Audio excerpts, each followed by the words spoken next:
Glória a Deus. Bom dia, meu irmão. Bom dia, minha irmã. Louvado seja o nome do Senhor. Que maravilha poder estar chegando aí na sua casa. E por uma razão tão especial, não é? Já é bom a gente ir na casa dos irmãos. E ainda mais quando a gente chega para levar a palavra de Deus, para levar a adoração ao Senhor.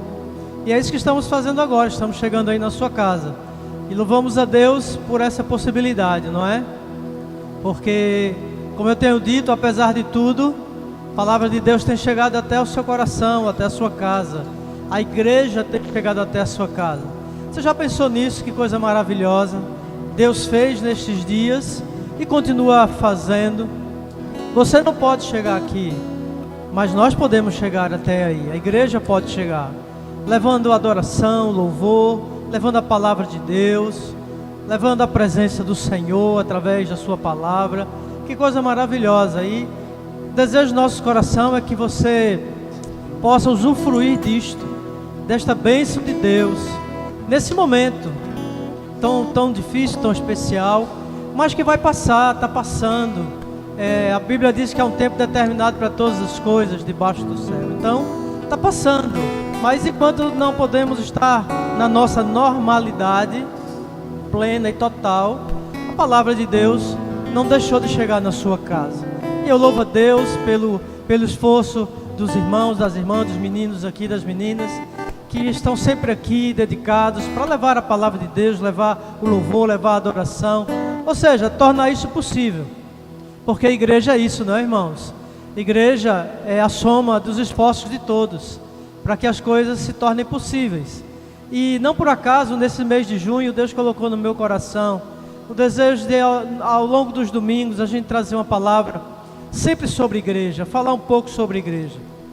Porque a igreja não pode parar, nós não podemos parar, a nossa fé não pode parar, a nossa adoração, nosso relacionamento com Deus não pode parar de forma alguma.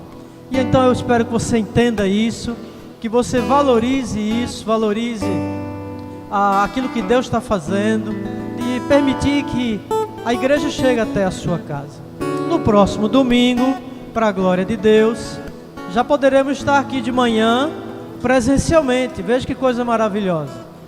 Já no próximo domingo, vamos estar retomando a nossa escola dominical. E aí eu deixo uma palavra especial aos nossos professores, à liderança do MED, para se organizar ao longo dessa semana, estudar as lições, organizar tudo, para que no próximo domingo, 9 horas da manhã, a gente esteja aqui na casa do Senhor, na escola dominical, para enriquecermos o nosso coração com o aprendizado da palavra. E logo em seguida, 10h30, nós estaremos celebrando através do nosso culto. Não podemos ainda nos reunir à noite, não está sendo permitido ainda. Mas, glória a Deus, já podemos voltar a nos ver pela manhã. E que coisa boa, não é? Quanto tempo faz que talvez você não veja o seu irmão na igreja, não esteja na comunhão dos santos. Então vamos passo a passo, conforme Deus vai nos permitindo, irmãos, fazendo sempre o nosso melhor, porque a nossa fé não pode parar, a nossa caminhada não pode parar, e a igreja também não pode parar. Amém? Então eu conto com todos.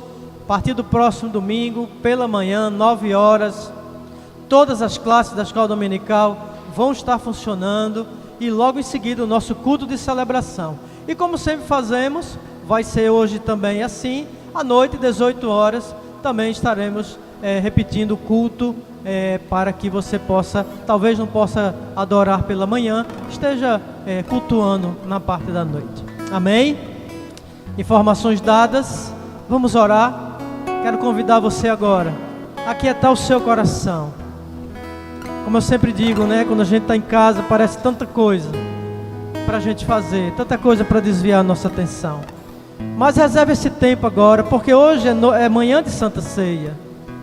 É manhã não só de celebrarmos a Cristo, mas também cumprirmos a sua ordenança, o seu mandamento. Estamos fazendo memória do sacrifício que Ele fez pela nossa vida. Então, eu convido você agora a descansar no Senhor, acalmar o teu coração e orar junto comigo, consagrando este tempo que teremos agora na presença de Deus e pedindo que Ele venha falar conosco, através dos louvores, através da Santa Palavra, e que o Espírito de Deus possa fluir em nosso coração, que a presença doce do Santo Espírito fale poderosamente ao nosso coração. Vamos orar. Querido Pai, amado Deus, obrigado, Senhor, recebe a nossa gratidão por estarmos na Tua casa, Deus, por podermos cultuar o Teu nome, celebrar Jesus Cristo em nossa vida. Obrigado pelo Teu Filho, que foi dado em sacrifício pelos nossos pecados. Obrigado, Senhor, porque o Senhor tem conduzido a Tua igreja, conduzido o Teu povo, nestes dias de dificuldade, nestes dias especiais, dias um tanto sombrios, Senhor, mas o Senhor tem nos dado força, o Senhor tem nos dado ferramentas, para que o Teu povo não fique sem receber o alimento, o pão da vida, a Tua palavra, Senhor. E obrigado, Deus, pela vida daqueles que estão aqui na igreja, no templo, pela equipe de louvor, pela equipe do som, da técnica, Deus, que tem tornado possível, Pai, levarmos a adoração, o culto à casa de cada um, Senhor. Obrigado por aqueles que estão nas suas casas, que ainda não podem chegar nesse momento, mas que têm buscado ao Senhor, que têm cultuado junto conosco, que têm lido a Tua palavra, meditado, têm orado, buscado a Tua presença. Louvado seja o Teu nome, Senhor, porque o Senhor tem nos livrado, o Senhor tem guardado a nossa fé e o nosso coração. E que assim seja, Pai, que estejamos continuamente na presença do Senhor, não só nos momentos de culto, mas na nossa casa, no nosso lar, no nosso devocional, naquele momento onde fechamos a porta do nosso quarto e vamos ali adorar ao Senhor, orar em secreto. E a Bíblia diz que o Senhor observa que estamos ali em secreto, e também em secreto Ele nos responderá, Senhor. Louvado seja o Teu nome, Pai, porque Tu és Deus fiel, que zela pelo cumprimento da Tua palavra.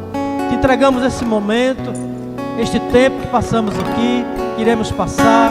Entregamos a Ti a ministração da palavra, os louvores, a Santa Ceia, que tudo seja para a glória do Teu nome, porque se não for para a glória do Teu nome, não há razão de estarmos aqui, Senhor. Então que o nosso coração esteja, ó Deus, disposto a entregar toda a honra, toda a glória, todo o louvor e toda a majestade àquele que é único e digno de receber, Pai. Que o Senhor esteja conosco, livrando o Teu povo de todo o mal, trabalhando no coração daqueles que estão agora nos assistindo, Senhor, cultuando junto conosco, e que essa manhã seja uma manhã de bênção e uma manhã abençoadora para o Teu povo. Por tudo, querido Deus, entregando tudo em Tuas santas mãos, nós Te adoramos, Te louvamos e oramos em nome de Jesus. Amém, queridos? Glória a Deus. Vamos adorar o Senhor. E aí na sua casa, levante a sua voz, adore ao Senhor, clame ao Senhor, porque o Senhor é fiel e o Senhor está conosco. Vamos adorar em nome de Jesus.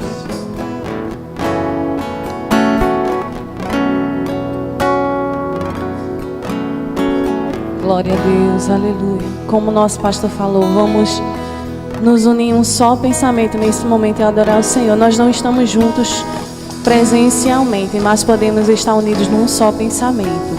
Então engrandeça o Senhor aí da sua casa, nós daqui. Seja engrandecido, ó Deus da minha vida. Tu és o Deus da minha salvação. És a minha rocha, a minha segurança.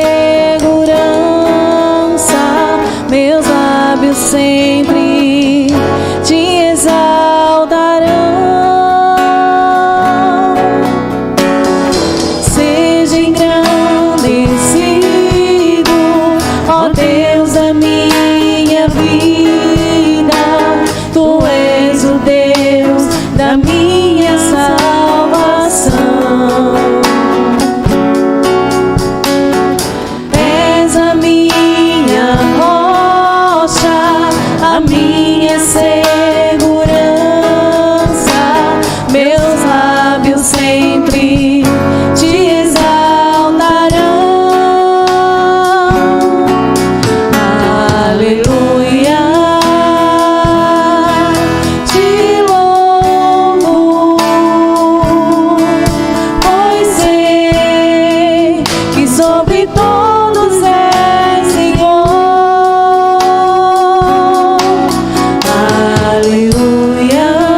Louvado e engrandecido é o teu nome, Senhor. Glória a Deus. Vamos oferecer ao Senhor a nossa vida como oferta de sacrifício. Aleluia.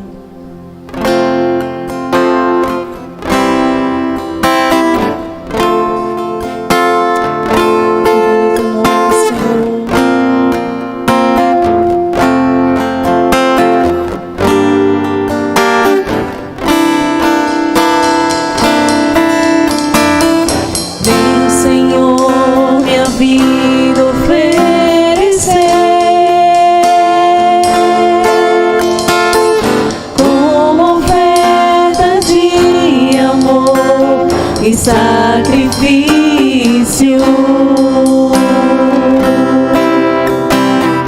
quero a minha vida a te entregar como oferta viva em teu altar. Vem, Senhor, minha vida oferecer.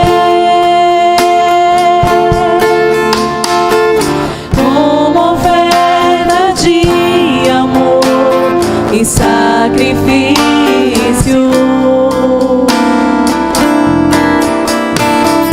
quero minha vida a te entregar como oferta viva em teu altar, pois pra te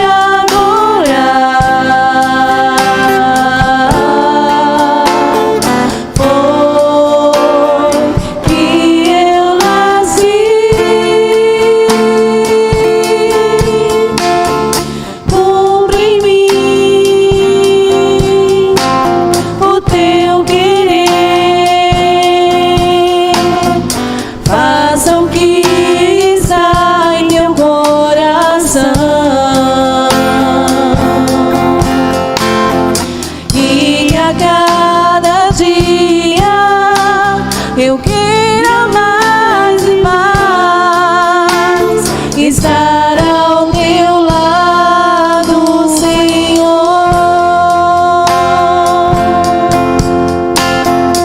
Venho, Senhor, minha vida oferecer como oferta de amor e sacrifício.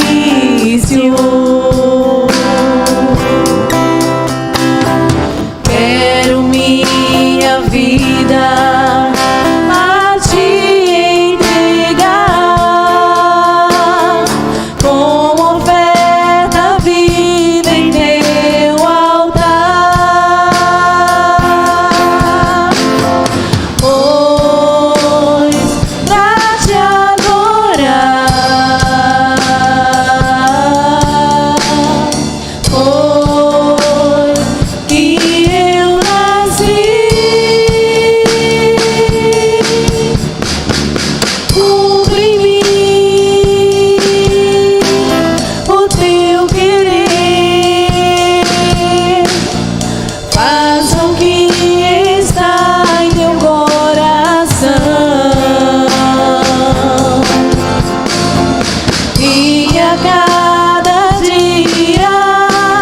Eu quero mais e mais estar ao teu lado, estar ao teu lado, estar ao teu lado, Senhor, Senhor.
a Deus. Convido você a abrir a sua Bíblia no livro de João, no Evangelho de João.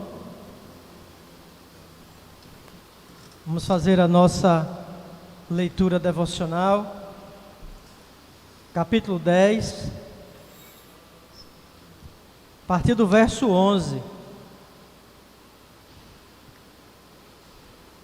até o verso 15. João 10, 11 ao 15. Diz assim a palavra de Deus: Eu sou o bom pastor. O pastor dá a vida pelas ovelhas. O mercenário, que não é pastor, a quem não pertencem as ovelhas, vê o lobo chegando, abandona as ovelhas e foge. Então o lobo as arrebata e dispersa. O mercenário foge porque é mercenário e não se importa com as ovelhas. Eu sou o bom pastor, conheço as minhas ovelhas e elas me conhecem. Assim como o Pai me conhece, eu conheço o Pai e dou a minha vida pelas ovelhas. Glória a Deus, isso é absoluta verdade. O Senhor deu a vida dele pelas suas ovelhas, por mim e por você, que somos ovelhas do seu pastoreio. Que você creia nessa verdade, meu irmão, minha irmã. Creia que o Senhor cuida de você. O Senhor não é um mercenário que foge à primeira ameaça que sofre. Não, o Senhor é fiel conosco. Então, em tudo na tua vida, nos tempos bons, nos tempos não tão bons, confie no Senhor, aquieta o teu coração e saiba que Ele é fiel a você. Ele deu a vida dele pela sua. Não precisa provar nada. Ele já provou o amor que Ele tem por você, por mim, por aqueles que são ovelhas. Mas a ovelha ouve a voz do seu pastor. A ovelha obedece a voz do seu pastor. Muitas vezes sofremos, irmãos, porque não obedecemos a voz do Senhor. E aí as consequências vêm. Mas Ele continua sendo o nosso bom pastor. Ele perdoa as nossas falhas. Ele limpa o nosso coração. Então que hoje pela manhã você, em nome de Jesus, entenda que Jesus está cuidando de você. Não importa o tamanho da sua luta, como a gente sempre diz, não importa o que seja, por mais difícil que seja, creia que o Senhor está no controle de tudo, que o Senhor está cuidando. E a resposta, a solução de Deus, ela vem. Pode não vir na forma e no tempo como gostaríamos, mas a Bíblia diz que a vontade do Senhor é perfeita para nós. Então, seja qual for a tua luta hoje de manhã, a tua tribulação, a situação que aflige o teu coração, se coloca diante de Deus. Coloca a tua petição diante do Senhor, o teu clamor diante de Deus. Porque o bom pastor, ele continua conosco. Ele continua cuidando das suas ovelhas. Ele continua direcionando. Ele continua falando. Ele jamais vai abandonar você em momento nenhum da sua vida. Mesmo que às vezes o nosso coração enganoso diga para nós que Deus nos abandonou. Mas isso não é verdade. A verdade está na palavra de Deus. A verdade está na promessa do Senhor, de que Ele nunca nos abandona, nunca nos abandonará. Então confie nesse Deus, confie em Jesus Cristo, descansa o teu coração, aquieta, ora, busca, mas busque com fé, sabendo que o Senhor tem ouvido o teu clamor, e que no tempo certo, da maneira certa, a resposta de Deus vai vir para a sua vida. E eu quero orar por você. Eu quero apresentar hoje de manhã a Deus a tua luta, a tua dificuldade, aquilo que está tirando a paz e o sossego da tua casa, do teu coração. Eu quero orar por você, mas acima de tudo, você deve orar por você, crendo que o Senhor trará a resposta, a solução que você precisa para a sua vida. Vamos orar em nome de Jesus. Fecha teus olhos. Se você estiver na sua casa e desejar dobrar o teu joelho, ficar em pé, não importa. Apenas coloca o teu coração na presença do Senhor. Pai querido, em nome de Jesus, Tua palavra diz que Tu és o nosso bom pastor, Tu és aquele que cuida de nós. Tu não és o mercenário que foge quando as Tuas ovelhas mais precisam.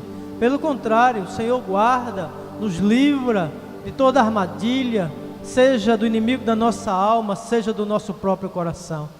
E temos a certeza, a convicção hoje de manhã, que o Senhor, como bom pastor, o Senhor não abandona as suas ovelhas. Por isso, Deus, eu te apresento a minha vida, a vida de cada irmão, de cada irmã, cada luta, Deus, que temos passado, aquilo que tem, ó Deus, roubado a paz do nosso coração muitas vezes, trazido angústia ao nosso coração. Deus, que esteja diante de Ti, Pai, e que possamos viver sossegadamente, Senhor, possamos acalmar o nosso coração, crendo que o Senhor, que é fiel a nós, o nosso bom pastor, nos trará a resposta, nos trará a solução, e até lá, trará sobre nós a paz que excede todo entendimento, Senhor. Em nome de Jesus, querido Deus, eu te apresento a igreja, te apresento cada líder, te apresento cada ovelha, cada irmão, cada irmã, desde a criança até o mais velho, Senhor. Tudo esteja diante de Ti, tudo e todos e todas estejam diante de Ti nesta manhã, porque nós cremos no nosso bom pastor, Jesus Cristo, que deu a vida dele pela nossa vida, a vida dele em resgate dos nossos pecados, Senhor. E a Bíblia diz que quando nós éramos inimigos do Senhor, o Senhor sacrificou o seu próprio Filho, o Senhor nos amou. Então, Pai, cremos que esse amor permanece íntegro como sempre foi, e que o Senhor tem cuidado de nós. Portanto, toma, Deus, nesta manhã, entregamos a Ti a nossa luta, a nossa dificuldade, aquilo que está entristecendo o nosso coração, aquilo que está sendo impedimento, a alegria do Espírito fluir em nós. Toma em Tuas mãos e traz a resposta no tempo e na forma que o Senhor desejar. Tudo entregamos em Tuas mãos, em nome de Jesus. Vamos adorar ao Senhor novamente e logo depois vamos estar compartilhando a Santa Palavra de Deus.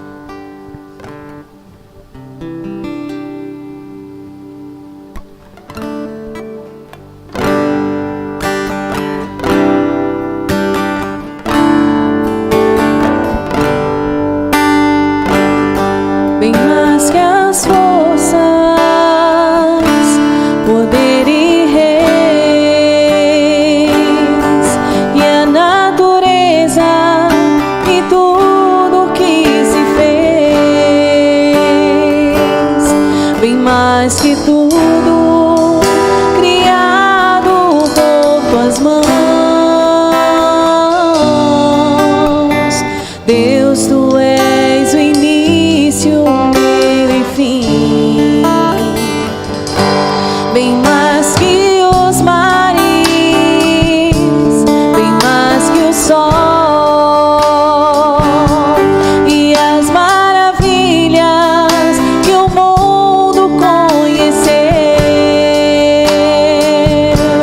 e as riquezas, tesouros dessa terra. Incomparável és pra mim. Por amor, Sua vida entregou, meu Senhor. Humilhado foi como a flor machucada no jardim, morreu por mim, pensou em mim, me amou.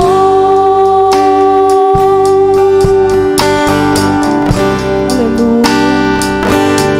Bem mais que as forças, poder e reis, e a natureza e tudo que se fez, bem mais que tudo criado por Tuas mãos,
Ele pensou em você, meu irmão. Ele amou você. Acima de tudo, Ele ama a nossa vida. Obrigado aos irmãos de louvor. Antes da Santa Ceia, eles voltam para novamente nos conduzir em adoração ao nosso Deus. Como falei, senti da parte de Deus, ao longo desses dias, mês de junho, falarmos um pouco nos domingos sobre igreja. Uma série de mensagens abordando alguns temas relacionados à igreja. Domingo passado falamos sobre a igreja que triunfa, a igreja que vence, ou seja, o crente que triunfa, o crente que vence. Hoje novamente vamos falar sobre igreja, trazendo um outro tema, uma outra mensagem, que eu já vou antecipar para os irmãos. A igreja como família de Deus. Nós somos a família de Deus, unidos talvez não por laços de sangue, mas pelo Espírito de Deus, unidos pelo Senhor numa dimensão muito maior, a mesma dimensão que Israel teve, a mesma dimensão que a igreja primitiva, se assemelhando a Israel, teve, uma união que é transcendente, supera muitas coisas. E esse desejo de Deus se manifesta na igreja, que sejamos uma família e assim possamos caminhar com o Senhor. Eu convido você a abrir a sua Bíblia na carta de Paulo aos Efésios, no capítulo 2, verso 11 ao verso 13, e depois o verso 19 ao verso 22. A carta aos Efésios faz parte daquelas cartas chamadas cartas da prisão, onde Paulo escreveu estando aprisionado. Hoje, diferentemente do que tenho feito normalmente, a mensagem não será textual, mas será uma mensagem temática, ou seja, vamos abordar alguns outros textos da palavra de Deus, dentro desse tema, igreja como família de Deus. Vamos ler Efésios capítulo 2, a partir do verso 11 até o 13, depois pulamos para o 19 e vamos até o 22. Diz assim a palavra: portanto, lembrem-se de que no passado vocês eram gentios na carne, chamados incircuncisão, por aqueles que se intitulam circuncisão, que é feita na carne por mãos humanas. Naquele tempo vocês estavam sem Cristo, separados da comunidade de Israel e estranhos às alianças da promessa, não tendo esperança e sem Deus no mundo. Mas agora, em Cristo Jesus, vocês que antes estavam longe, foram aproximados pelo sangue de Cristo. Verso 19: assim vocês não são mais estrangeiros e peregrinos, mas concidadãos dos santos e membros da família de Deus. Memorize isso: e membros da família de Deus, edificados sobre o fundamento dos apóstolos e profetas, sendo Ele mesmo, Cristo Jesus, a pedra angular. Nele, todo o edifício bem ajustado cresce para ser um santuário dedicado ao Senhor. Nele, também vocês estão sendo edificados, junto com os outros, para serem morada de Deus no Espírito, e aí Espírito Santo. Vamos orar. Querido Deus, continua conduzindo este culto da maneira como Tu queres, e de maneira especial agora, Deus, nos conduz na palavra, para que ela seja verdadeiro alimento para a nossa alma, para a nossa vida, que ela seja multiforme, que ela alcance cada um de nós, dentro daquilo que nós precisamos ouvir da Tua parte nesta manhã, e que Teu Espírito continue fluindo neste lugar, fluindo nas vidas, alcançando, Deus, aqueles que estão nas suas casas, para que, ó Deus, a palavra, ela surta o efeito que o Senhor deseja, porque está escrito que a palavra jamais volta vazia, mas ela cumpre o propósito para o qual ela foi enviada. Assim oramos, em nome de Jesus. Amém. Não sei se você já ouviu falar num grande fenômeno natural que acontece na bacia amazônica, próximo à cidade de Manaus. É um fenômeno chamado Encontro das Águas. E o que é esse Encontro das Águas? É quando o Rio Negro, um dos maiores rios do mundo, se encontra com o Rio Solimões, que também é um dos maiores rios do mundo. E juntos eles formam o Rio Amazonas. É algo tremendo, certamente você já viu, que logo quando eles se encontram, as águas não se misturam. Elas correm ao longo de 6 a 10 quilômetros, pelo que eu pude pesquisar, separadas. As águas do Rio Negro, como o próprio nome já está dizendo, são águas negras, escuras. E as águas do Rio Solimões são águas muito barrentas. Então fica visualmente algo lindo de se ver, de se presenciar. Eu nunca vi, tenho muito desejo de um dia ir a Manaus e ver isto. Mas a gente vê por imagens, por documentários, realmente é uma coisa impressionante. E eles caminham, os dois rios caminham durante alguns quilômetros, são rios que têm extensões muito grandes. Eles caminham alguns quilômetros sem se misturar. Mas a partir daí, a partir de um certo momento, as águas do Rio Negro e do Rio Solimões, que formam o Rio Amazonas, elas se misturam. E por que eu estou falando disso? Porque tem muito a ver com Israel e a igreja. Israel e igreja eram muito diferentes. Israel e igreja, aquilo que o Senhor pretendia fazer através da salvação do gentio, eram coisas muito diferentes. Mas a partir do momento em que Jesus Cristo morreu, a partir do momento em que Ele deu a vida dele pela nossa vida, essa diferença toda, ela foi se dissolvendo, se diluindo. Ao longo da caminhada, essa diferença que existia, deixou de existir. Antes de Cristo, Israel era para cá e a igreja para lá. Aí você pode dizer, mas pastor, antes de Cristo não existia igreja. Com certeza não existia igreja. A igreja surgiu a partir de Cristo. E aí eu comparo aqueles 10 quilômetros em que o Solimões e o Rio Negro, que formam o Rio Amazonas, não se misturaram ainda, mas estão caminhando juntos. Então houve uma época onde Israel e a igreja caminharam separados, lado a lado, mas separados ainda.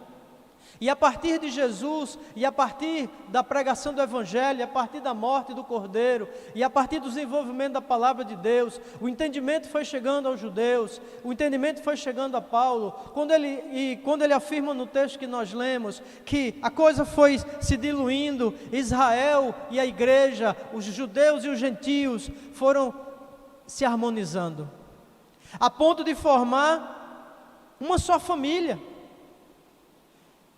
Cristo funcionou como um agente que fusionou o judeu e o gentio converso ao cristianismo, junto com muitos judeus conversos ao cristianismo. Mas veja, a Bíblia coloca como Israel. É certo dizer também que parte disso, parte de Israel, ainda não caminha junto com a igreja. Onde é que vai haver a fusão total e definitiva? No Armagedon, quando o Senhor vier para triunfar sobre Satanás. Mas hoje já existe a partir de Cristo, e Paulo deixa isso claro para nós nesse texto que nós lemos. Ele diz que nós éramos antes estrangeiros e peregrinos, mas deixamos de ser e viramos concidadãos dos santos e membros da família de Deus. A gente usa normalmente a expressão, principalmente no Antigo Testamento, família de Deus, o antigo Israel, o Israel de Deus, porque Deus fundou Israel. A Bíblia é clara dizendo que nós somos enxertados na videira. Não éramos, mas nos tornamos. É como aquelas águas do Rio Negro e Solimões que, depois de uma certa caminhada juntos, eles se misturam e não existe mais Solimões nem Rio Negro, existe o Rio Amazonas. Hoje, espiritualmente falando, não existe mais Israel e a igreja, existe Jesus Cristo. E essa fusão total e definitiva ocorrerá na batalha do Armagedon. Então, da mesma maneira, e até num patamar muito superior, da mesma maneira como esse fenômeno natural que ocorre ali no Rio Amazonas, na bacia do Amazonas, perto de Manaus, é algo fantástico, algo tremendo. Mais tremendo ainda, essa fusão que Deus fez entre Israel e Cristo, entre Israel e os gentios, entre Israel e a igreja, nos tornamos família. Agora, verso 13 disse: mas agora em Cristo Jesus, vocês que antes estavam longe, foram aproximados pelo sangue de Cristo. Assim vocês não são mais estrangeiros e peregrinos, mas concidadãos dos santos e membros da família de Deus, edificados sobre um único fundamento, que é Jesus. Jesus é o fundamento que liga a história de Israel à nossa, que liga o passado, o presente, e ligará ainda mais poderosamente o futuro, quando a nação de Israel se dobrar diante da majestade do seu Messias, Jesus Cristo. Paulo nos mostra essa união dos judeus, que simbolizam agora como o rio Solimões, e os gentios, que simbolizam como o Rio Negro, em uma só família. Família essa que foi conquistada a partir da crucificação de Jesus. Jesus foi a união, a fusão, que eu simbolizo como o rio Amazonas. Tem um certo autor chamado Wright, ele diz assim: de alguma forma, no estranho sistema de mapeamento no qual o Deus único escolheu operar, gentios e judeus se fundiram na confluência que é Jesus, o Messias. Aleluia! Porque a nossa fé, ela está em torno de Cristo, ela flui em direção ao Senhor.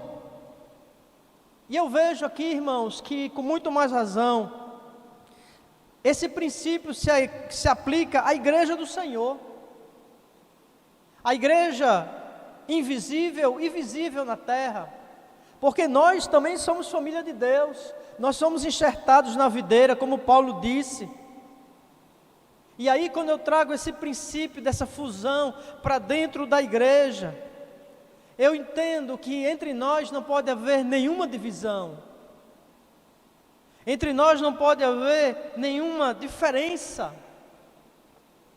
a ponto de nos desunir, a ponto de ser uma pedra de tropeço, porque somos família, e o ideal da família é que ela viva em harmonia. O ideal da família é que a família viva em paz. Talvez não, eu tenho absoluta certeza de que daquilo que você mais quer dentro da sua casa é paz e harmonia. O marido com a esposa, os pais com os filhos com os pais, com a vovó, com a titia, enfim, aquele grupo familiar maior ou aquele grupo familiar menor que eu chamo núcleo da família, que é marido, mulher e os filhos. O maior desejo que você tem no seu coração, é o maior desejo que eu tenho no meu coração, nessa terra que nós vivemos, nesse presente século, é que a minha casa viva em paz. Que eu viva em paz com a minha esposa, ela viva em paz comigo, a gente viva em paz com os nossos filhos, e os nossos filhos vivam em paz conosco. E tudo isso depende de uma edificação, de uma fusão em Cristo. A família, ela tem que estar fusionada como em Cristo Jesus. Não pode haver diferenças. Não pode haver mais Rio Solimões e Rio Negro, agora é só o Rio Amazonas. E nenhuma diferença mais há. Aquela diferença das águas deixou de existir, ficou para trás. E aquele rio fabuloso, ele segue o seu curso. Por isso, Paulo mostrou que nós somos a família de Deus. Por isso devemos estar edificados em Cristo. Não há outro fundamento sobre a nossa vida. E eu quero partir deste princípio. Que nós como família de Deus, a igreja como família de Deus, deve estar edificada na rocha, que é Jesus. Qualquer fuga disto vai tornar as águas diferentes de novo. Qualquer diferença disso, qualquer resistência a isso, vai trazer problemas. A igreja, como família de Deus, triunfa sobre todo comportamento que impeça nossa edificação em Cristo. Alguma razão que eu não vou entrar aqui, qual seja, porque é natureza científica, durante 6 a 10 quilômetros as águas do Negro e do Solimões não se misturam. Mas depois elas se misturam e tornam-se uma só cor, e forma o rio Amazonas. A nossa vida tem que estar absolutamente desimpedida de situações que impeçam que a nossa família esteja edificada na rocha, edificada em Jesus. Eu já tinha antecipado o tema da mensagem, como a igreja, como família de Deus. E eu quero trazer 3 coisas aqui para o nosso coração. A igreja, como família de Deus, valoriza todos os seus membros. Ou seja, todos os membros da família são importantes. Todos os membros da igreja são importantes. Eu não quero falar hoje especificamente sobre o nosso núcleo familiar, mas tem a ver. Mas eu quero me concentrar na igreja. A igreja tem que valorizar todos os seus membros. Não há membro mais importante do que outro dentro da família de Deus, dentro da igreja. Todos nós temos o nosso valor diante do Senhor. E o Senhor nos valoriza igualmente, Ele nos ama igualmente. Portanto, o nosso coração não deve fazer separação entre irmãos e irmãos, entre irmãs e irmãs. Como muitas vezes a gente vê acontecendo em algumas situações, em algumas igrejas, onde há uma diferenciação social, onde há uma diferenciação espiritual, aqueles que são mais espirituais, aqueles que são menos espirituais, aqueles que têm uma condição financeira melhor, aqueles que têm uma condição financeira mais sacrificial. Não importa nada, não importa a etnia, a origem, cor da pele, a questão social, não importa nada, irmãos. Não importa as questões espirituais em si, não importa. Todos os membros da igreja, como todos os membros de uma família, têm que ser igualmente amados e igualmente valorizados. Há um texto lá em Paulo, 1 Coríntios 12. Eu vou ler a partir do verso 21, mas o contexto ele é maior um pouco. Antes um pouco, Paulo diz, porque também o corpo não é um só membro, mas muitos. E aí ele fala, olha, se o pé disser, porque eu não sou mão, não sou do corpo, nem por isso deixa de ser do corpo. E se o olho e se o ouvido disser, não sou olho, não sou do corpo, nem por isso deixa de ser do corpo. E ele segue nessa linha, mostrando que não há diferenças, todos são importantes. Mas no verso 21 em diante, eu quero ler para você. Diz assim: os olhos não podem dizer à mão, não precisamos de você. E a cabeça não pode dizer aos pés, não preciso de vocês. Pelo contrário, os membros do corpo que parecem ser mais fracos são necessários, e os que nos parecem ser menos dignos do corpo, a este damos muito mais honra, ao passo que os nossos membros nobres não têm necessidade disso. Contudo, Deus coordenou o corpo, concedendo muito mais honra àquilo que menos tinha, para que não haja divisão no corpo, mas para que os membros cooperem com igual cuidado. Ele está falando sobre a igreja. Com igual cuidado, em favor um dos outros, de maneira que se um membro sofre, todos sofrem com ele, e se um deles é honrado, todos os outros se alegram com ele. O que Paulo está dizendo é que todos nós, na casa do Senhor, somos importantes. Ele ilustra isso usando os membros do nosso corpo físico, mas ele está se referindo à relação de dependência que deve haver na igreja, à relação de honra que deve haver na igreja. Cada um deve reconhecer a importância do outro. Eu não sei se você já machucou o dedinho mindinho do pé. Você já machucou o dedinho mindinho do pé? Você sabe como é ruim, né? E quem é que lembra do dedinho mindinho do pé? A gente se preocupa com muitas outras coisas. Mas uma vez eu machuquei o dedo mindinho do pé direito. Você sabe que quem dá a sustentação são os dedos do pé. Principalmente os últimos aqui do lado. Experimenta machucar o dedinho mindinho do pé para ver se você vai andar direito. Experimenta botar um sapato com o dedinho mindinho do pé machucado, uma unha encravada. Aí você vai se lembrar que você tem dedo. E que ele é tão importante quanto qualquer outra parte do teu corpo. Todo o nosso corpo é importante, todas as partes do corpo são importantes, porque cada um tem uma função.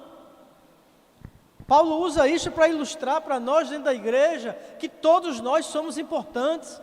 Não importa quem você é, quem você seja, o que você faça, ou até o que você não faça. Porque Paulo não está dizendo que os importantes são aqueles que fazem alguma coisa. Ele está dizendo que todos são importantes. O fazer ou não fazer, bom, vai ser uma coisa que a gente vai acertar com Deus depois. Olha, Senhor, na hora de prestar contas, olha, Senhor, não fiz nada na tua casa. Só ia lá usufruir. Bom, aí vai ser nossa prestação de contas. Contanto que você não esteja em pecado, amém. Porém, a visão de Deus é una, é íntegra. Todos nós somos importantes, e eu tenho que entender que a igreja como família de Deus, eu não posso fazer acepção de pessoas. Não posso fazer, e o nosso coração às vezes quer fazer isso.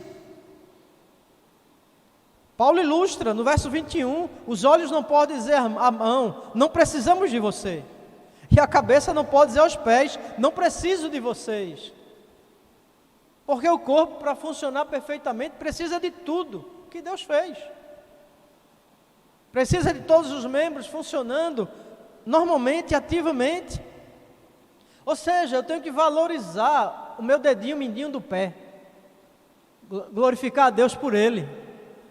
Eu tenho que agradecer a Deus pela sobrancelha. Ele até tem função, sabia? Os cílios têm função, sabia? Tudo que você tem no seu corpo tem uma função, uma importância. E Deus fez tudo perfeito.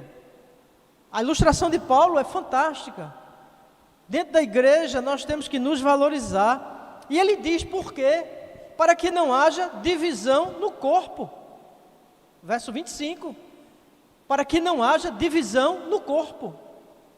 Porque se a gente vive num ambiente onde uns são privilegiados, outros não, uns são honrados, outros não, uns são honrados, outros desprezados, vai haver divisão.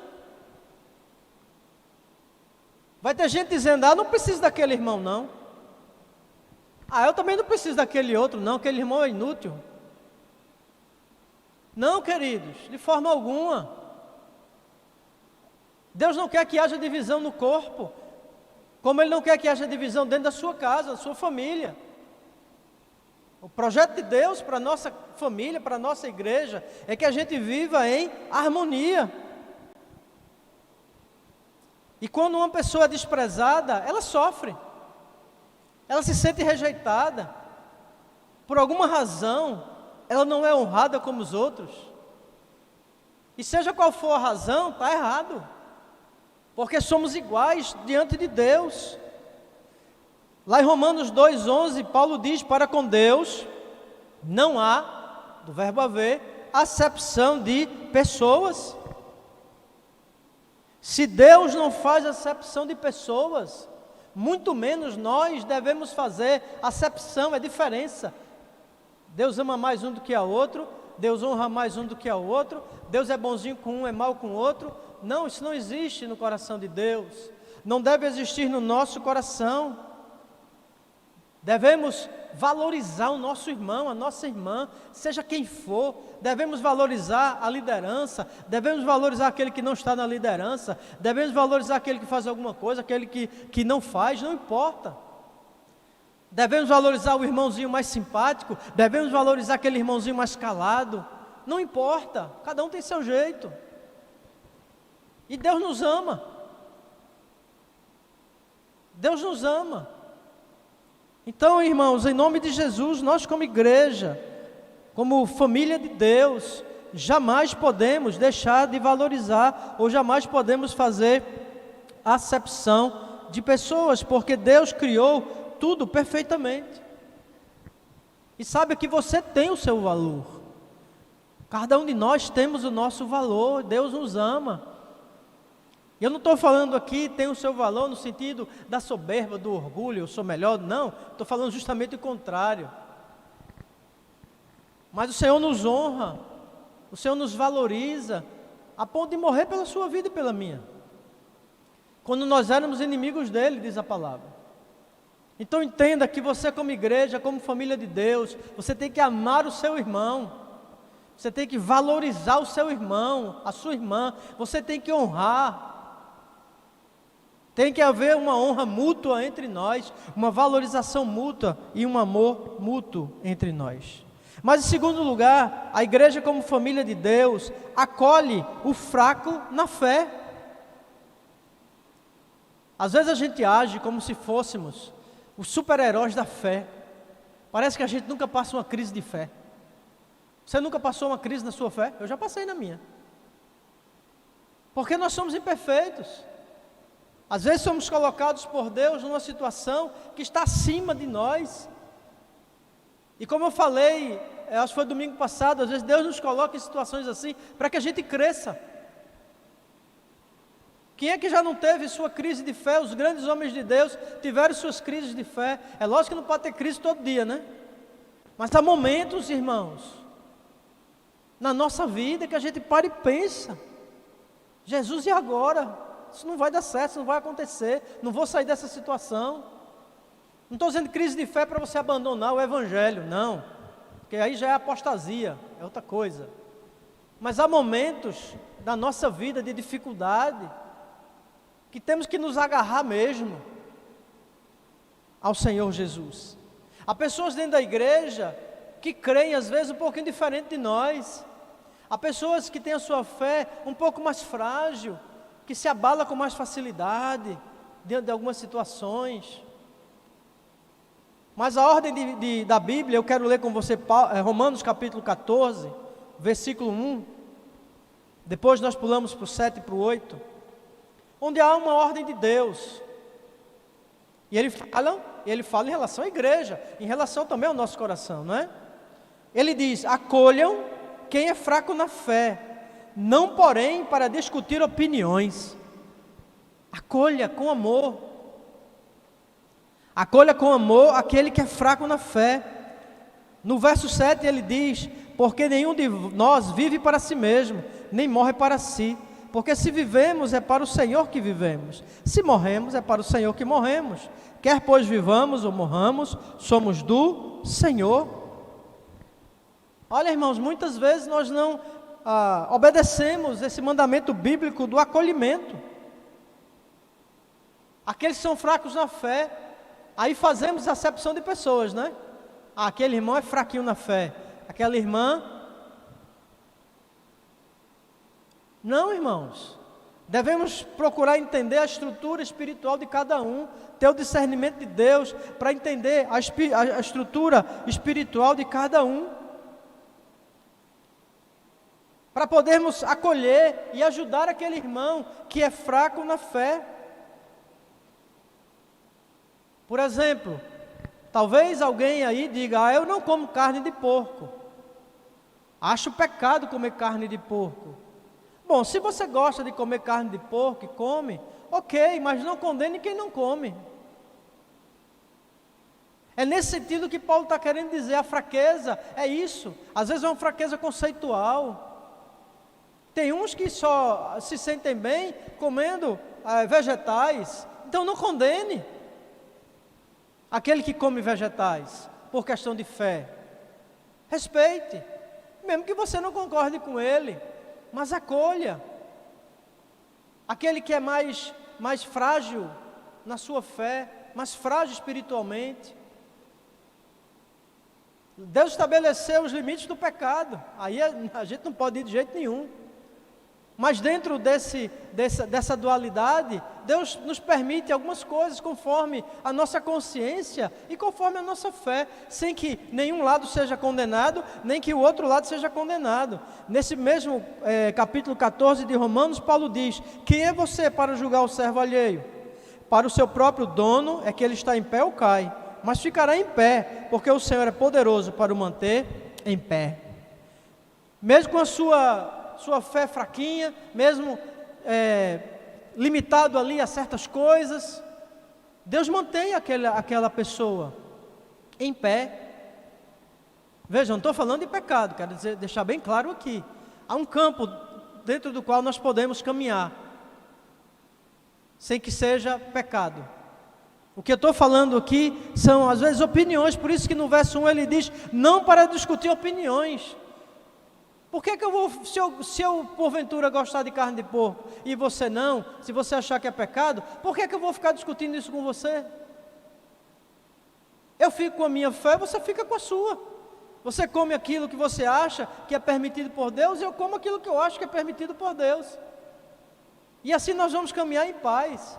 Mas se eu chegar para você e disser, você está errado, você está em pecado que você está fazendo isso, porque você só come vegetais, por exemplo, quando a Bíblia diz tudo que é recebido com ações de graça é bom para nós, eu vou estar julgando você. Não, fique à vontade, viva conforme a paz do seu coração, aquilo que você acha que é permitido por Deus, que é bom para a sua fé, mas não critique, nem julgue o outro que pensa diferente de você, porque aí vai haver aquilo que a gente viu, divisão, não vamos estar em harmonia, vai haver divisão, vai haver acepção de pessoas.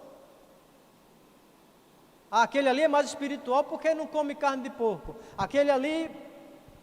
Não, irmão, isso não existe. Eu estou dando exemplo de carne de porco só para ilustrar. Podemos ser muitos outros exemplos. O que Paulo está dizendo é que eu devo acolher aquele que é fraco na fé, aquele que é menos experiente na fé. Por exemplo, o novo convertido. A pessoa se converte hoje, amanhã a gente quer que aquela pessoa já esteja consolidada definitivamente pelo Senhor. A gente já espera atitudes daquela pessoa que às vezes nós mesmos não damos, depois de trocentos anos de caminhada. Isso é não acolher o fraco na fé. O novo convertido, quando chega na igreja, ele está frágil ainda. A Bíblia diz que ele é um bebê é frágil, é um ser frágil, sujeito a muitas coisas. Mas muitas vezes as igrejas não têm a paciência necessária com o novo convertido, ou a paciência necessária com aquele que está fraco na fé. Não deve ser assim. Devemos acolher aquele que é fraco na fé, mesmo que aquela pessoa erre. E aí eu pergunto, quem é que não erra? Todos nós erramos, irmãos, diante de Deus, não há ninguém perfeito. Mas muitas vezes a nossa tolerância com aquele que erra, e aí eu vou colocar nesse momento o elemento pecado. Muitas vezes somos intolerantes com aqueles membros que entram por um caminho de pecado, e pecaram por alguma razão, caíram. Mesmo que essa pessoa tenha se arrependido, tentado, lutado para ajeitar a vida, para superar aquilo, fica parece que aquela mancha. Que é isso, irmãos? Quantas vezes o Senhor Jesus te perdoa? Quantas vezes Ele me perdoa? Nós lemos na nossa leitura devocional em João, o Senhor não nos abandona em momento algum. Mesmo quando a gente peca, o Senhor nos acolhe, buscando dar a nós a oportunidade de arrependimento. Já pensou se toda vez que a gente pecasse, o Senhor, o bom pastor, jogasse a gente para fora do céu? Onde é que eu estaria, e você? A gente estaria onde? Mas é isso que a gente faz às vezes. Como igreja, como família de Deus, a pessoa pecou, a gente não tem a paciência, a tolerância de tratar aquela pessoa, de acolher aquela pessoa na sua falha. É lógico, irmãos, eu sei, a pessoa tem que demonstrar arrependimento, consciência do pecado, o desejo de reestruturar a vida, de restaurar a vida com Deus, claro. Mas às vezes não é num passe de mágica não, irmão, não existe mágica na Bíblia. Às vezes é tempo, é acolhimento, é amor, é conversa, é aconselhamento, é mostrar aonde o pecado leva. Mas alguns dentro das igrejas, eu falo de uma maneira geral, não tem esse acolhimento com o fraco na fé. Porque quem pecou é porque estava fraco na fé, pelo menos naquele momento ali, e pecou. Talvez um dos pecados mais conhecidos da Bíblia foi o de Davi, um dos mais terríveis, porque Davi adulterou com alguém que lhe era muito fiel. Davi mandou este amigo fiel para o fronte de batalha morrer. Então Davi era um adúltero e homicida. E Deus fala o que a respeito de Davi? Um homem segundo o coração de Deus.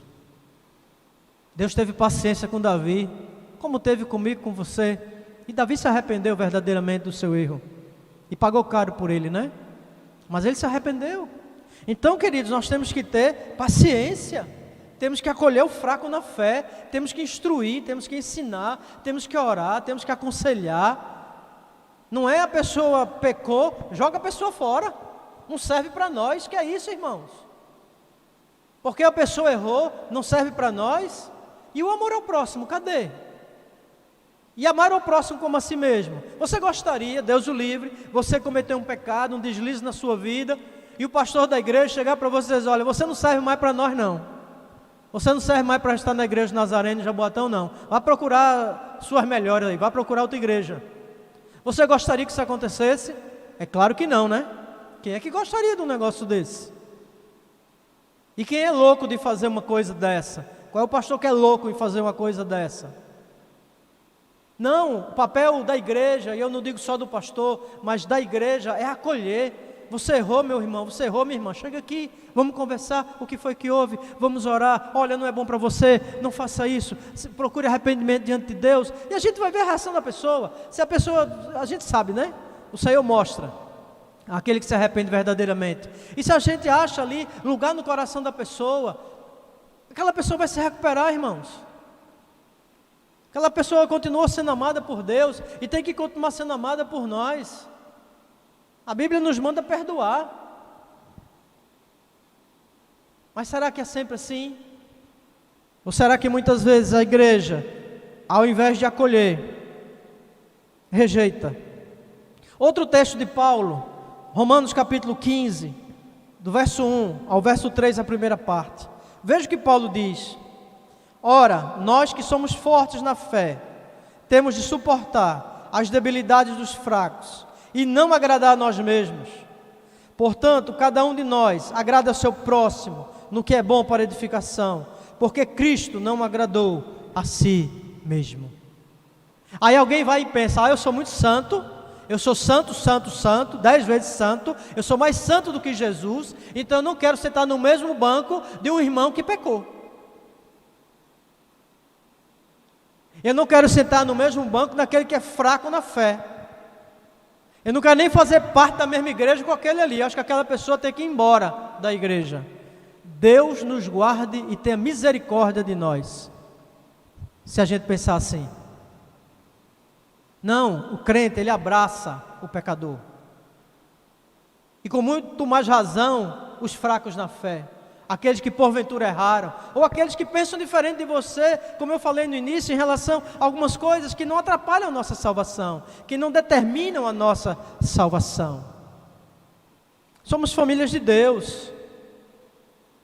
Não acolher o fraco na fé é uma clara demonstração de que não nos valorizamos mutuamente, não valorizamos aquele que precisa se firmar na fé.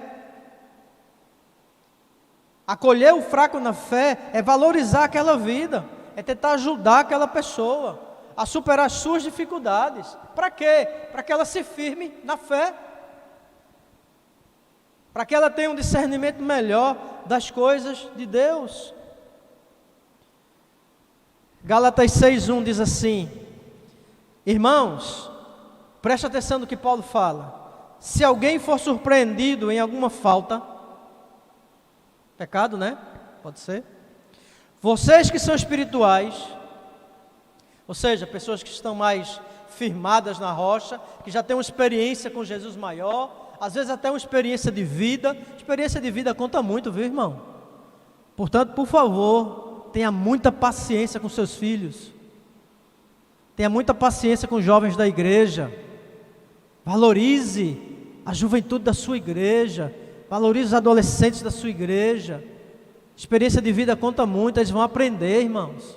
Eles vão aprender com Jesus e com a igreja e com a família. Vão errar? Vão. E aí eu pergunto de novo, você nunca errou não quando você era novo? Criança não digo, né? Mas jovem, adolescente? Nunca errou. Tenho certeza que você errou. Paulo diz, irmão, se alguém for surpreendido em alguma falta, vocês que são espirituais, restaurem esta pessoa com espírito de brandura. Aquilo que eu falei, querido, você errou, eu sei, minha irmã, você errou, eu sei, mas chega aqui, você ama Jesus?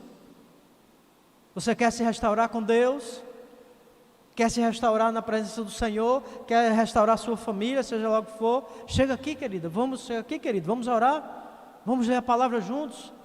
E aí você, como servo de Deus, acompanha, como serva de Deus, ajuda aquela vida. E ele complementa, e cada um tenha cuidado, para que não seja também tentado. Tentado todos nós somos, né, irmãos? A Bíblia diz, fugir da tentação, é o que a gente faz. Mas todos nós podemos falhar, irmãos.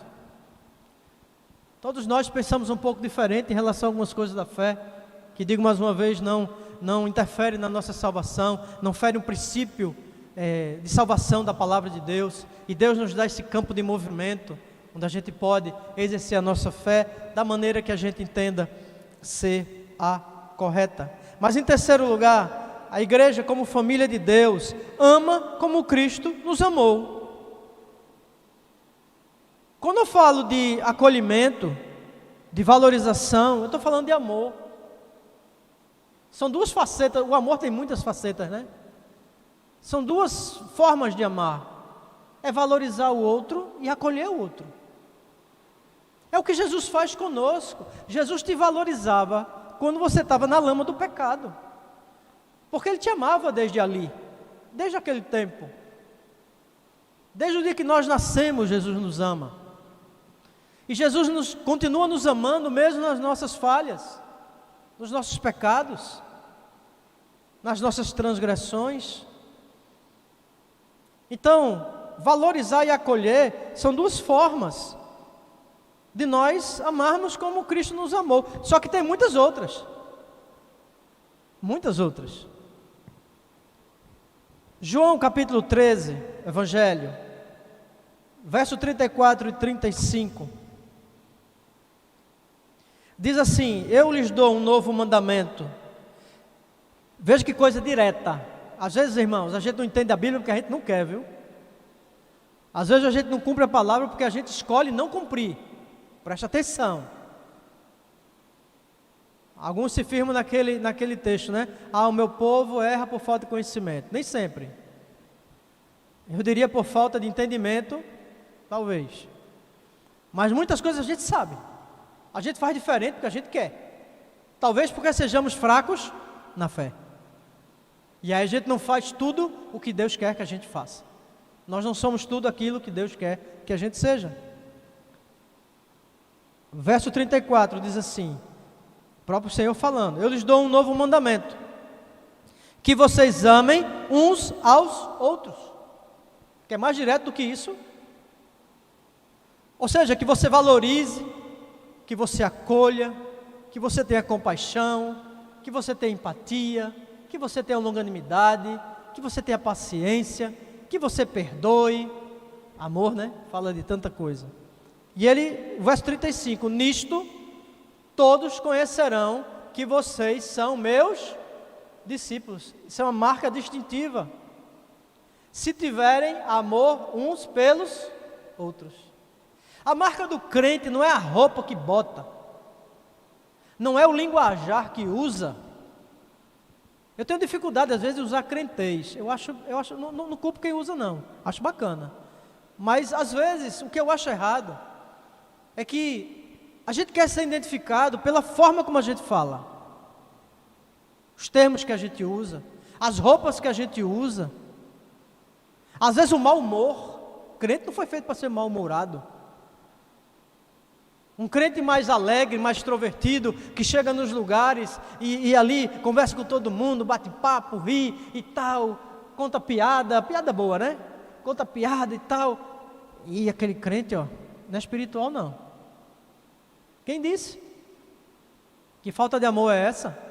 Não respeita a maneira de ser do outro, não é? Para ser crente tem que ser sisudo? A pessoa é calada por temperamento, a gente tem que respeitar, claro, cada um tem o seu. Agora eu não posso dizer que a pessoa é espiritual porque a pessoa é calada. Não posso dizer que a pessoa é espiritual porque fala muito também, porque glorifica, porque dá aleluia e glória a Deus. Não, tem gente que dá aleluia e glória a Deus, está longe de Deus. Só louva com os lábios, mas o coração... E tem gente que está caladinha ali, falando com o Senhor em espírito, e Deus tocando o coração, Deus transformando, Deus santificando. Quem somos nós para julgar o servo alheio, irmão? Isso não é acolhimento, isso não é amor. Jesus diz, o marco distintivo nosso é o amor, é a compaixão, é a misericórdia. O amor como Ele nos amou, despretensiosamente, sem esperar retorno, porque às vezes a gente ama assim, eu amo você, mas eu espero que você me ame também, senão eu não te amo mais. Eu faço alguma coisa por você, esperando que um dia quando eu preciso, você faça por mim. Se você não fizer, eu fico com raiva. Eu ajudei aquele irmão naquele momento, tal, ele está me vendo aqui na situação, não faz nada. Isso é amor? Não. Amor é aquele que você faz sem esperar retorno. Amor é aquele que você faz sem escolher a quem. Você simplesmente ama as pessoas. Porque amar quem nos ama é fácil. Jesus não amou aqueles que amavam Ele. Ele amou e continua amando aqueles que o rejeitam.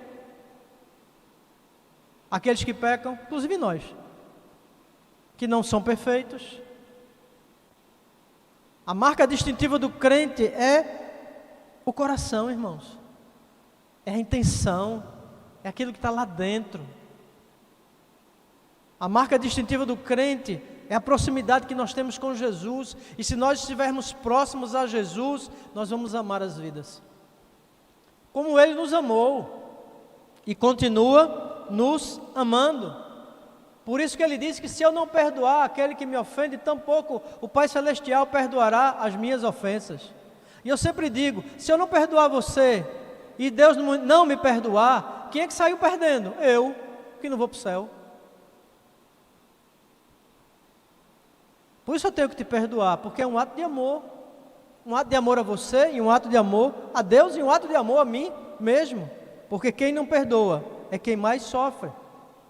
Não adianta usar capas de crente, capa de santidade, de amor. Não adianta fingir que é crente, salvo em Cristo Jesus. Se não tiver o amor,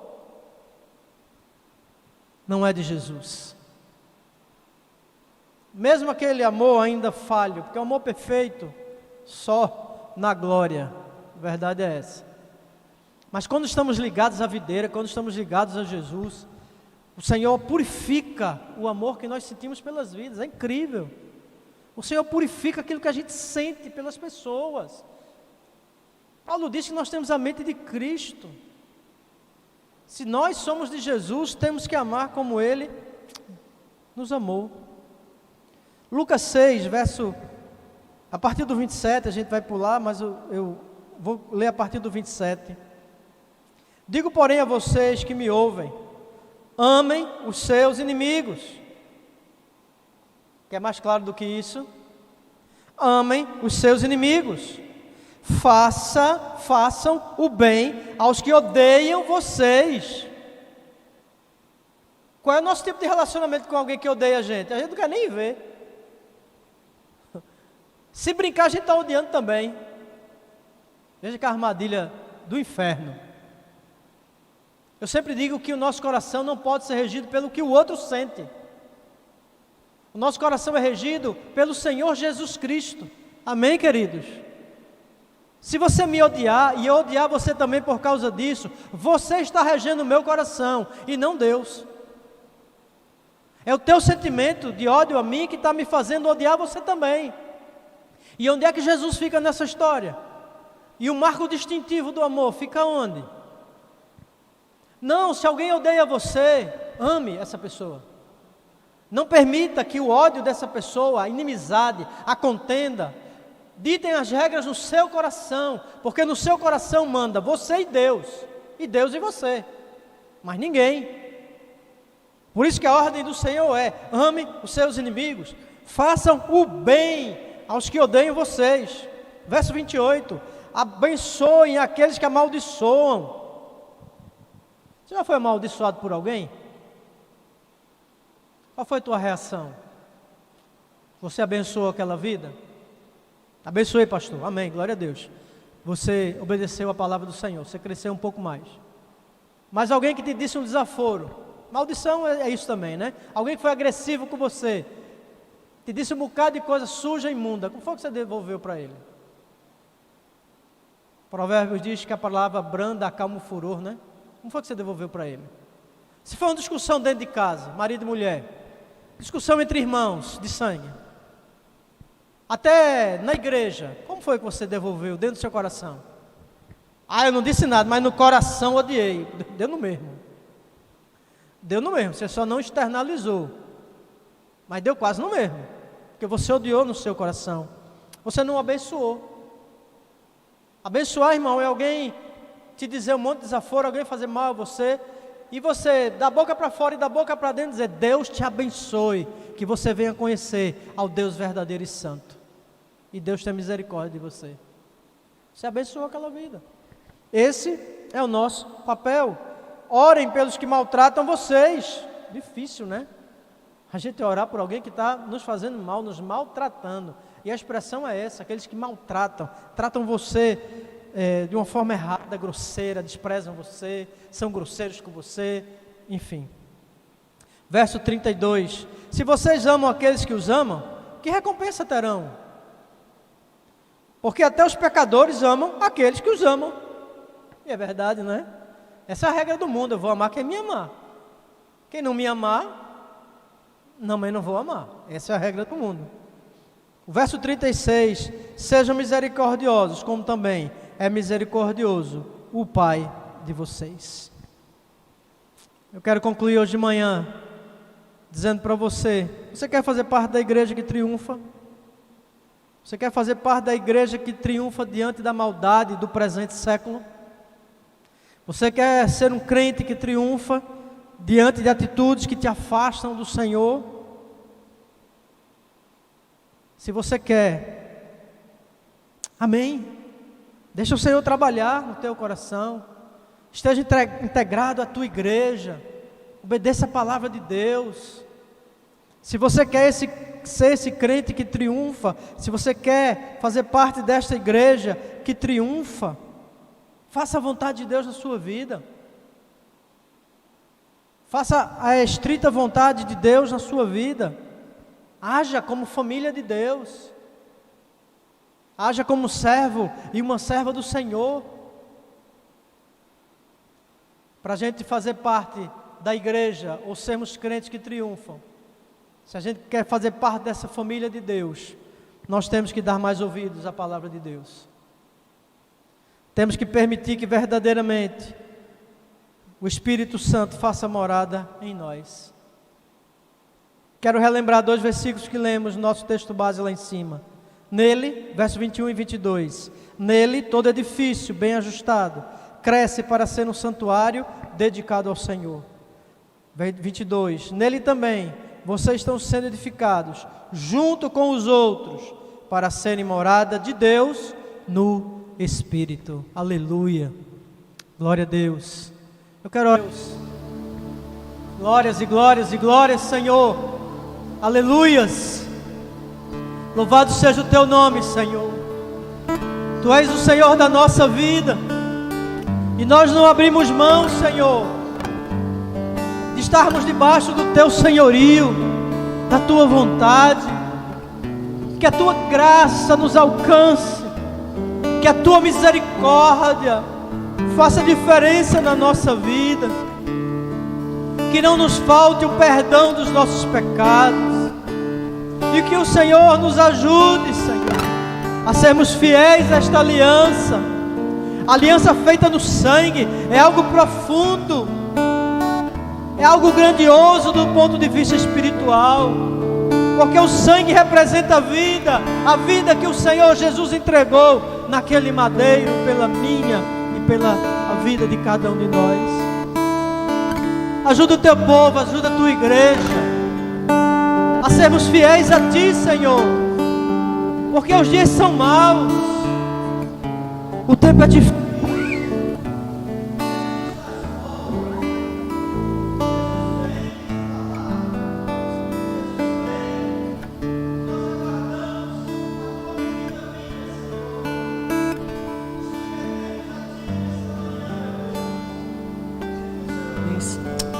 O Senhor nos fortaleça para a glória do teu nome, Senhor. Olha para nós, Deus, para cada um de nós que nesta manhã estamos sentados à mesa contigo, como o Senhor olhou para cada discípulo ali, Deus, que não haja entre nós um Judas, alguém que venha trair o Senhor, alguém que venha se desviar da fé, apostatar da fé e rejeitar a tua bondade, o teu amor e a tua graça. E se tem alguém nos vendo hoje, Senhor, assistindo, participando do culto, que ainda não rendeu a sua vida a Jesus, que essa pessoa hoje entenda a profundidade desta aliança, aliança de vida, mas aliança de morte também, Senhor. Porque Paulo diz, quer vivamos, quer morramos, fazemos isso para a glória de Deus, vivemos para o Senhor e morremos para o Senhor. Que o Senhor seja louvado em nossa vida, Deus. Que o Senhor seja adorado no meio da tua igreja. Que como igreja estejamos unidos em fidelidade ao Senhor. Tem misericórdia de nós, Pai. E recebe hoje de manhã a nossa adoração e a nossa gratidão. E que a nossa semana seja repleta da tua graça, da tua bondade e do teu amor. Mas que também possamos transmitir às vidas esta bondade, revelar Jesus através do amor do Senhor no nosso coração.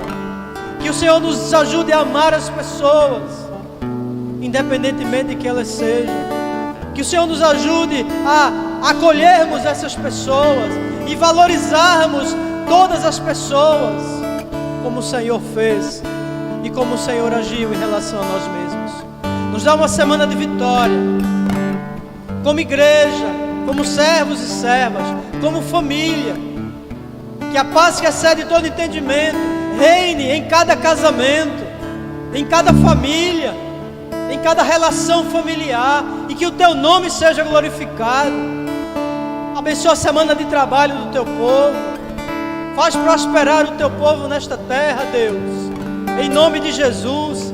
Abre portas onde não existem, abre portas para aquele que está desempregado, traz a provisão para aqueles que têm tido dificuldade financeira, em nome de Jesus, Pai.